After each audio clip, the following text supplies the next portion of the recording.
Safe act TV के programme safety की अदालत में आप सभी का स्वागत है।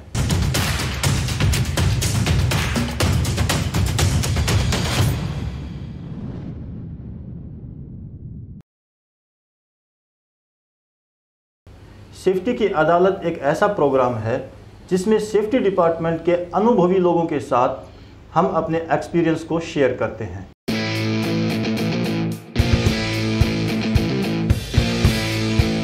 और आज हमारे साथ एक ऐसी पर्सनैलिटी जुड़ी हुई है जिनका नाम है मिस्टर ओमपाल गंगवार, जिन्होंने सुरक्षा विभाग में इंडस्ट्री को लगभग 500 से अधिक सेफ्टी ऑफिसर्स दिए हैं। तो हम बात करते हैं मिस्टर ओमपाल जी से। नमस्कार सर। ओमपाल जी, आप बताइए कि आपका अनुभव क्या कहता है कि सेफ्टी डिपार्टमेंट के कल्चर को किस तरीके से डेवलप किया जाए। देखिए संजीव जी, जो मैंने देखा है, जहाँ तक मैं बच्चों के साथ करता हूँ, इंडस्ट्री में भी जाता हूँ, मैंने भी जॉब की है, जो वहाँ का सिस्टम था, कल्चर था, लोग पहले सेफ्टी को ज़्यादा फॉलो नहीं करते थे। अब क्या है, धीरे धीरे डेवलप होता चला जा रहा है। अब होता क्या है कि जैसे ही कोई भी लड़का किसी इंस्टीट्यूट से या कहीं से सीख कर आता है और वो फैक्ट्री में जॉब के लिए जाता है, तो वहाँ पर क्या है कि आज भी यही मानसिकता है कि सेफ्टी वाले को किसी दूसरी नज़र से देखा जाता है। लेकिन जब किसी दिन कोई ऐसा बड़ा हादसा होता है तो उस दिन सबकी आंखें खुलती हैं कि सेफ्टी डिपार्टमेंट वाला कहाँ है, सुरक्षा वाला कहाँ है। तो जब तक उसको नॉलेज नहीं होगी, जो भी सुरक्षा अधिकारी हमारी फैक्ट्रियों में होते हैं, जब तक वो उसको अच्छी नॉलेज नहीं होगी तो वो साइट पर कुछ नहीं कर सकता। अब ऐसे में क्या होता है, जो अलग लोग रहते हैं, अलग डिपार्टमेंट के लोग रहते हैं, वो लोग सिर्फ उसकी टांगे खींचते हैं, ना कि उसकी सपोर्ट करते हैं। उसके लिए आगे बढ़कर सभी लोगों को आना चाहिए, समझना चाहिए कि सुरक्षा भी एक अच्छा मतलब मुख्य उद्देश्य है हमारा। ठीक। उसके आगे अगर सब लोग सुरक्षित रहेंगे साइट पर तो आराम से वो चीज़ फॉलो कर सकते हैं। मेरा मानना यही है कि देखिए, जब तक आप कोई भी सेफ्टी का अधिकारी, सुरक्षा का अधिकारी कोई भी होता है, जब तक उसको अच्छी नॉलेज नहीं होगी, वो जहाँ से भी सीख के आता है तो उसको पूरी नॉलेज होनी ज़रूरी है, तभी वो सुरक्षा मतलब साइट के ऊपर अच्छे से फॉलो कर सकते हैं। मतलब आपका कहने का मतलब है कि जब साइट के ऊपर अगर एक सेफ्टी ऑफिसर को अच्छी एजुकेशन होगी तो वो अपने दम पे साइट को मैनेज कर सकता है एज ए सेफ्टी। ठीक। हाँ ओमपाल जी, आपने इंडस्ट्री को लगभग 500 से अधिक सेफ्टी प्रोफेशनल्स और फायर मार्शल्स दिए हैं। तो सेफ्टी प्रोफेशनल्स और फायर मार्शल जो इंडस्ट्री में जाते हैं, उनको किस तरीके से आप गाइड करते हो आप लोग? देखिए, जब भी पहली बार जब कोई भी स्टूडेंट हमारे पास आता है, होता क्या है कि जब वो बहुत सारे लड़के रहते हैं, उनको क्या रहता है कि जब उसने जैसे 12th किया या ग्रेजुएशन किया, 12th पास आउट वाले लड़के आते हैं, तो उनको बहुत ज़्यादा इधर उधर मार्केट में कि ये कोर्स कर लो, वो कोर्स कर लो, नहीं आपको इसमें नहीं जाना है। लेकिन जो वाकई चल के आते हैं और जिसको इंडस्ट्री के बारे में नॉलेज है और उनको थोड़ा बहुत नॉलेज होती है कि हाँ, मतलब अगर पूछो कि कौन सा कोर्स कर रहे हो तो वो कहते हैं कि वो आग वाला कर रहे हैं।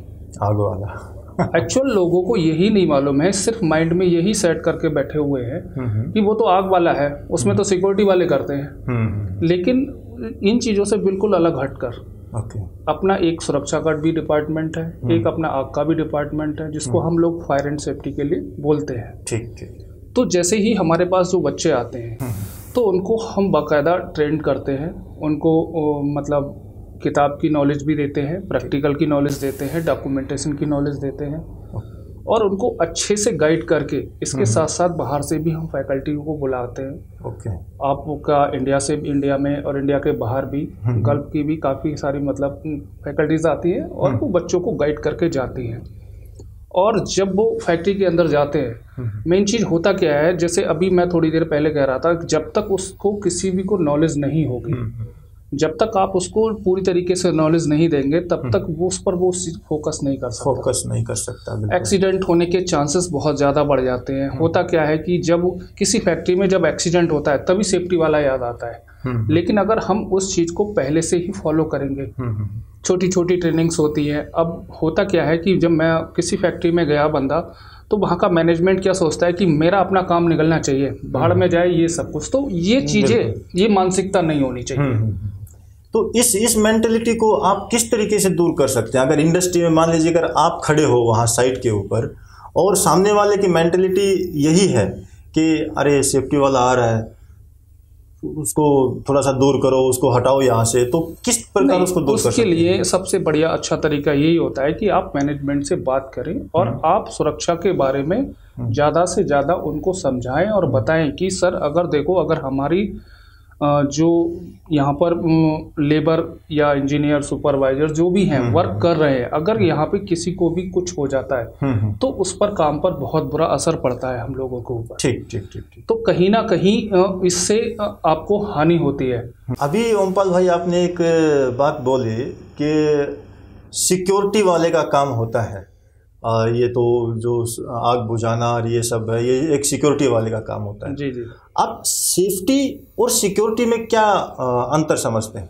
देखिए एक्चुअली क्या है, अपना जो सेफ्टी डिपार्टमेंट है, सुरक्षा का जो अपना डिपार्टमेंट है, वो एक इंजीनियरिंग से रिलेटेड है। और जो आपका सिक्योरिटी है, जो कि आपके गेट पर तैनात रहते हैं, उनकी फिक्स ड्यूटी रहती है कि आपको इस एरिया में ही रहना है। लेकिन जो सुरक्षा अधिकारी सेफ्टी डिपार्टमेंट का बंदा रहता है, उसके लिए कोई वार्ड नहीं होता, वो प्लांट में कहीं पर भी जाकर अपना वर्क करता है। तो सिक्योरिटी वाले को सिर्फ आपको जैसे कोई प्लांट के अंदर चोरी हो जाती है या कोई कहीं लड़ाई झगड़ा हो जाता है, तो वो उस बीच के लिए सिक्योरिटी को रखा हुआ होता है। या कोई आने जाने का मतलब जो सिस्टम रहता है, कोई एम्प्लॉइज बाहर से आता है तो उसकी चेकिंग के लिए, इसलिए सिक्योरिटी वालों को रखा जाता है। और ज़्यादातर लोग यही सोचते हैं कि नहीं, वो तो आपने अगर कोई बंदा बाहर जाता है कि बोला क्या जॉब कर रहे हो आप, तो बोलते मैं सेफ्टी में हूँ, तो उनके दिमाग में यही आता है कि नहीं मैं सिक्योरिटी में हूँ। ओके। तो ये चीज़ें लोगों को जब तक माइंड से नहीं निकलेंगी कि सेफ्टी और सिक्योरिटी क्या है, तो सेफ्टी में क्या है, जैसे ही कोई भी बंदा जॉब करता है अंदर, तो उसमें जितनी भी जान माल की जो भी हानियाँ रहती हैं, तो उससे उसका बचाव करता है, लोगों को बताता है कि भाई आप लोगों को कैसे यहाँ पर कार्य करना है, सुरक्षित तरीके से किस तरीके से रहना है। तो उसकी अलग अलग डिफरेंट तरीके की वो ट्रेनिंग्स देता है। अब जैसे कोई नया बंदा आता है, तो सिक्योरिटी वाला इंडक्शन की ट्रेनिंग नहीं दे सकता, उसको क्या पता कि प्लांट में कहाँ पर क्या है, मैनेजमेंट क्या है, यहाँ का सिस्टमेटिक क्या है। तो वो सारी चीज़ एक सुरक्षा अधिकारी, मतलब जो आपका सेफ्टी डिपार्टमेंट का बंदा रहता है, वही बता सकता है आपके लिए। तो बाकायदा वो इंडक्शन की ट्रेनिंग देता है। उसके बाद उसका क्या जॉब रहेगा, तो वो जिस लोकेशन पे उसका जॉब रहेगा, तो वो अलग अलग लोकेशन पर जाता है, वहाँ मीटिंग्स करता है, लोगों को अवेयर करता है, बताता है कि यहाँ पर आपको इस तरीके से काम करना रहता है। तो यही सारे सिस्टम वो फॉलो करता है। मतलब आपका कहने का मतलब क्या है कि जो सेफ्टी ऑफिसर है वो हैजर्ड्स को आइडेंटिफाई करके मैनेजमेंट को उनसे बचाने के तरीके सुझाता है जी, और अपने काम को करता है। और सिक्योरिटी, जो सिक्योरिटी है उसका भी मतलब सुरक्षा ही है, लेकिन सिक्योरिटी एक इंटेंशनली पार्ट है। इंटेंशनली पार्ट, हाँ, जो मतलब एक बंदे को चोरी होने से रोकता है। हाँ। ठीक। ओमपाल जी ये बताइए कि इंडस्ट्री फायर सेफ्टी के प्रति कितना जागरूक है, और जो सरकारी अधिकारी होते हैं वो इसके लिए क्या क्या कदम उठाते हैं? अगर कोई एक बिल्डिंग बन रही है, कंस्ट्रक्शन हो रहा है, उसके अंदर कंस्ट्रक्शन होने के बाद में अगर वहाँ पे कोई ऑफिस का डेवलपमेंट करना है या कोई भी कंपनी वहाँ पे आके अपना कार्य करना चाह रही है, तो उसके लिए जो सरकारी अधिकारी होते हैं वो किस तरीके से परमिशन देते हैं उस चीज़ को? देखिए होता क्या है, जब भी कोई बिल्डिंग तैयार होती है, चाहे वो कमर्शियल बिल्डिंग हो गई या ऑफिशियल बिल्डिंग्स हो गई आपकी, या सिंपल आपके हॉस्पिटल्स हो गए, मॉल्स हो गए, इस तरीके की, या इंडस्ट्रियल प्रोजेक्ट्स इस तरीके को कुछ स्टार्ट होते हैं, तो उसमें होता क्या है कि जब तक आप फायर डिपार्टमेंट से, जो सरकारी फायर ऑफिसर हो, मतलब फायर का डिपार्टमेंट होता है, उससे आपको एक एनओसी लेनी पड़ती है। एनओसी लेनी पड़ती है जी। उसके कुछ क्राइटेरिया होते हैं? हाँ, उसके कुछ क्राइटेरिया होते हैं। तो उसके माध्यम से आपको उन चीज़ों को फॉलो करना पड़ता है, ताकि भविष्य में कभी भी अगर कोई इमरजेंसी होती है तो उसके प्रिकॉशन, मतलब उसके बचाव के लिए आपने क्या क्या तैयारियां कर रखी है। तो इसलिए हमें फायर की एनओसी लेना बहुत ज़रूरी होता है। अगर बिल्डिंग के अंदर बिना फायर एनओसी लिए अगर कोई कंपनी अपना स्टाफ को बिठाना शुरू कर दे और अपने कार्य को करना शुरू कर दे, तो इस स्थिति में क्या सरकार के अधिकारी उनके ऊपर एक्शन ले सकते हैं? बिल्कुल ले सकते हैं एक्शन। देखो होता क्या है, जब हादसे होते हैं तब उस वक्त याद आता है कि अरे मैंने ये परमिशन नहीं ली, अगर ये लिया हुआ होता तो आज मुझ पे इतना फाइन नहीं पड़ता, बदनामी नहीं होती। और कई दफ़ा ऐसा होता है कि जब हम मतलब इस तरीके के जब हादसे होते हैं तो लोगों की डेथ हो जाती है, लोग उनकी मौत के साथ खेलते हैं, तो उनको इस बात का किसी बात का भी अधिकार नहीं है कि किसी की जान लेना इतना आसान है। तो हम सबको ये सोचना पड़ेगा, और कभी भी लाइफ में अगर इस तरीके का कुछ चल रहा है तो इसके प्रति आपको जागरूक होना पड़ेगा, समझना पड़ेगा। काम करने से पहले कई सारे मजदूर, उन लोगों को जानकारी नहीं होती है, उन्हें तो पैसे से मतलब है, क्या हुआ क्या नहीं हुआ। तो इन लोगों को मतलब जानकारी होनी चाहिए, अवेयर होना चाहिए। मतलब जब तक आप जानेंगे नहीं कि इसमें क्या है, पता लगा कि यहाँ पर कोई परमिशन ली नहीं गई है और अंदर कैसा भी वर्क चल रहा है और वो बिल्डिंग गिर जाए तो उसमें क्या होगा? कहीं ना कहीं जान मान की हानि है। अभी रिसेंटली आपने दिल्ली का एक केस सुना होगा, मुंडका में एक बिल्डिंग के अंदर आग लगी है जी, तो उसके बारे में आप क्या कहना चाहेंगे? देखिए मुंडका जो अभी हादसा हुआ था, इसके अलावा कई सारे ऐसे हादसे हुए हैं।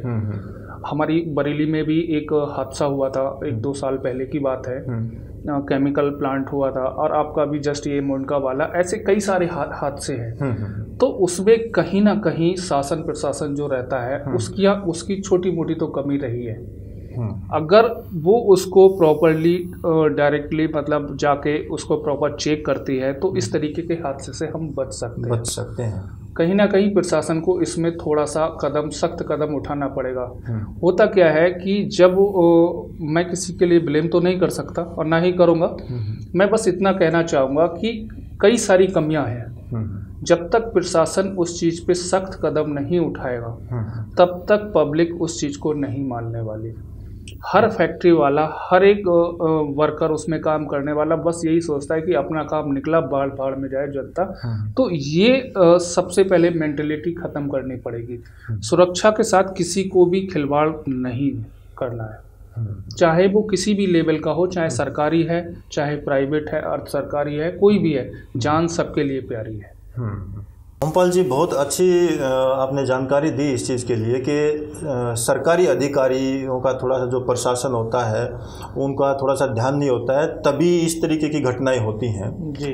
अभी आप एक चीज़ बताइए, आप जो स्टूडेंट्स तैयार करते हैं जी, अगर वो स्टूडेंट किसी इंडस्ट्री में पहुंचे और वहाँ पे जिस इंडस्ट्री में वो जा रहे हैं या जिस फैक्ट्री में या किसी बिल्डिंग में एज ए फायर मार्शल उनको डिप्यूट किया जाता है या फायर ऑफिसर उनको डिप्यूट किया जाए, तो वहाँ पे अगर एनओसी ना हो या कुछ जो गवर्नमेंट्स के रूल्स होते हैं उसके हिसाब से अगर उसके अंदर फायर हाइडेंट सिस्टम या कुछ भी अगर लगाया गया है, अगर वो चीज़ ना हो, तो क्या आप अपने स्टूडेंट को गाइड करते हैं कि मैनेजमेंट से बात करना चाहिए? किस तरीके से आप गाइड करते हैं उसके? जी बिल्कुल। एक्चुअली होता क्या है, जब कोई भी स्टूडेंट पहली बार हमारे पास में जब आता है तो उसको बाहर की जानकारी बिल्कुल भी नहीं होती है, क्योंकि क्या होता है, जैसे अपने भारत में कई सारे कोर्सेज चल रहे हैं, अपना फायर एंड सेफ्टी एक अलग ही डिपार्टमेंट है, तो लोगों को जल्दी समझ में नहीं आता। इसमें क्या है, लीगल डॉक्यूमेंट्स के काफ़ी सारे केसेस आते रहते हैं। तो होता क्या है कि जब हम लड़कों को तैयार करते हैं क्लास में, उनको जब थ्योरी में सिखाते हैं, प्रैक्टिकल ग्राउंड पर सिखाते हैं, और कई सारी मतलब जैसे अभी थोड़ी देर पहले हम चर्चा कर रहे थे कि बिल्डिंग कोई नहीं बनती है तो उसके लिए एनओसी के लिए हमें क्या क्या करना रहता है। तो इस तरीके की सारी जानकारी हम अपने हर एक स्टूडेंट को क्लास में बताते हैं, समझाते हैं बाकायदा कि इसका प्रोसेस क्या है, कैसा क्या सिस्टम है। अगर आप किसी साइट पर जाते हैं, किसी फैक्ट्री में जाते हैं, किसी परिसर में जाते हैं, कहीं पर भी आपकी नौकरी लगती है और वहाँ इस चीज़ का फॉलो नहीं होता है, तो शासन जो आपका मैनेजमेंट है, आप उसको एक बार उसके साथ बैठकर चर्चा करें और उनको बताएं कि सर इनसे हमारे लिए क्या लाभ है और क्या हानि है। तो ये सारी चीज़ें प्रशासन जो अपना मैनेजमेंट रहता है तो कहीं ना कहीं ऐसा है कि वो मान जाता है, तो उससे वो इजीली कर लेते हैं। और कई जगह ऐसा होता है कि मतलब हट वाली बात होती है, लेकिन जिस दिन भी हादसे होते हैं, क्योंकि होता क्या है, हम अपने हर एक सेफ्टी ऑफिसर को या सेफ्टी का, फायर का कोई भी बंदा हो, हम उसको ये सिखाते हैं कि जब भी आप किसी भी फैक्ट्री में जाएं तो आपका जो रोजाना का रूटीन वर्क है वो आपको डेली करना ही है, चाहे कंपनी आपसे फॉलो कराती है या नहीं कराती है। क्योंकि आप जब तक अपना डॉक्यूमेंट क्लियर नहीं रखेंगे और जिस दिन भी हादसा होता है तो उस दिन आप अपनी मुंह जुबानी से चाहे कुछ भी बोलते रहना कि मैंने आपको ये किया, मैंने आपको ये बताया, नहीं। आप सबसे बढ़िया तरीका है कि अब तो देखो इलेक्ट्रॉनिक टेक्नोलॉजी बहुत अच्छी हो गई है, तो सबसे सिंपल, अगर आप सिंपल वो मैनेजमेंट आपकी बात नहीं सुन रहा है तो हर एक मैनेजमेंट का अपनी ईमेल आईडी होती है, तो आप अपनी मेल आईडी से उनको सबको मेल लिखो, सबको उसमें टैग करो और मेल डाल के रखो ही।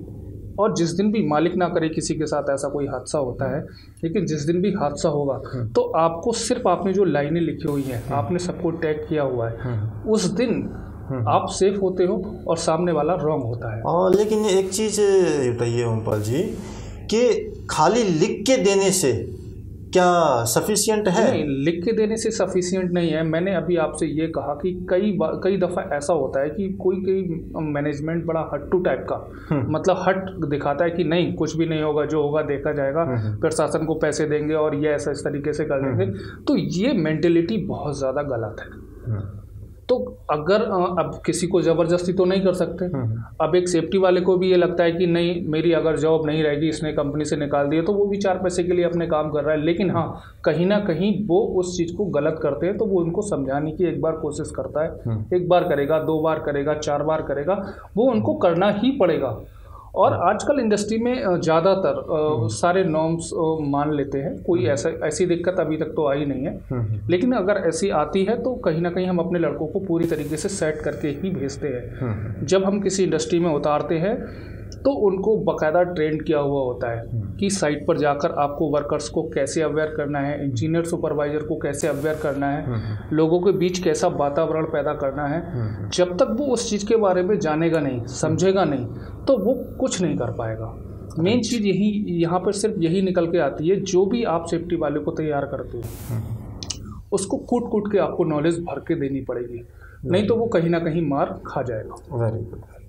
आपने आज से 8 साल पहले जो इंस्टीट्यूट डेवलप किया है, वो डेवलप करके आप क्या अपने थॉट्स को क्या प्रेजेंट करना चाहते हैं, मतलब किस तरीके से प्रेजेंट करना चाहते हैं कि सेफ्टी ऑफिसर्स को कैसा बनाना है?